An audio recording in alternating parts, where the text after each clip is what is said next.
রাফসান, দেখো তোমার ভাইয়ের জন্য কতগুলো গিফট নিয়ে আসছি। তুমি দেখতে চাও? তাহলে এখন বসো, আমরা দেখাই। আমরা সবগুলো শপিং খুলে দেখাবো, ঠিক আছে? দেখবা, এই যে দেখো একটা টি শার্ট, কতগুলো গেঞ্জি কিনছে দেখো। এই দেখছো? ঠিক আছে, সুন্দর লাগছে। আজকে আমরা কিন্তু অনেক সুন্দর, তাই না? এই যে দেখো রাফসান, এই যে দেখো আরেকটা গেঞ্জি। এটা কি এটা কথা? বাবা, এতগুলা দিয়ে কি করবে? দেখছো কতগুলা? এই দেখো রাফসান, দেখো দেখছো কতগুলা গাইজ। দুইটা একটা শার্ট, এই যে একটা শার্ট। শার্টটা তো হইছে না। পছন্দ হয়েছে না? না, কি করলা এটা? আচ্ছা ঠিক আছে, একটা শার্ট।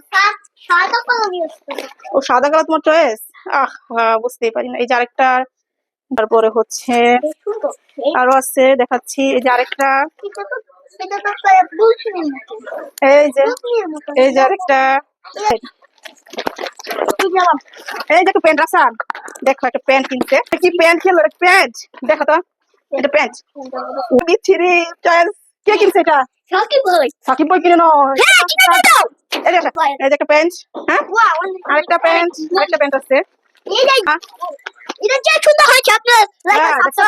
এই প্যান্টটা না? হ্যাঁ, আমার পছন্দ হয়েছে। আমার কাছে আসো, এত সামনে কেন? কাছে পিছনে বসো। হ্যাঁ, সাকিবের তো একটাই সমস্যা, সাকিবের পাঠাবো কিভাবে, পড়বে কিভাবে, এই তো ওই দিন পড়ে। ও তাই তো, 2 দিন পরেই তো ঈদ। এখন এগুলো বিদেশে কিভাবে পাঠাবো? তুমি তো ভালো কথা ভাবছো। তাহলে কি এগুলো পাঠাইতে পারবো না ঈদের আগে? না, আল্লাহ, এখন কি হবে? ঈদের পরে পার্সেল করতে হবে না? আরে এতগুলো ড্রেস কিনলাম কিন্তু পাঠাইতে পারতেছি না। ও পাঞ্জাবি বাকি রয়েছে, ঠিকই তো বলছো। আচ্ছা ঠিক আছে, সবগুলা পার্সেল করে বিদেশে পাঠিয়ে দিবো। হ্যাঁ, তুমি খুশি? ঠিক আছে, ঠিক আছে। শখ করে যদিও ইজি থেকে কিছুদিন আগে মার্কেট করা শেষ হয়ে গেছিল এগুলা বিদেশে পাঠাবো সেটার জন্য, কিন্তু কি আর করার, বিদেশে আর পাঠানো হলো না। ঈদের আগে গিফটগুলোও আর বিদেশে যাবে না সেটা ভেবে অনেক বেশি খারাপ লাগতেছিল। তার জন্য কিন্তু অনেকগুলো শপিং করা হয়েছে তার পছন্দ মতোই, ভিডিও কলে দেখে দেখে কিন্তু তার মানে যা যা পছন্দ হয়েছে সেগুলো কেনা হয়েছিল। অনেকগুলোই কেনাকাটা যেহেতু শেষ হয়েছিল তো ভাবলাম যে তার জন্য পাঠিয়ে দেওয়া যাবে, কিন্তু ঈদের আগে কোনোভাবে পাঠানো গেল না। তো কি আর করার, মনটা অনেক বেশি খারাপ হয়ে গেল।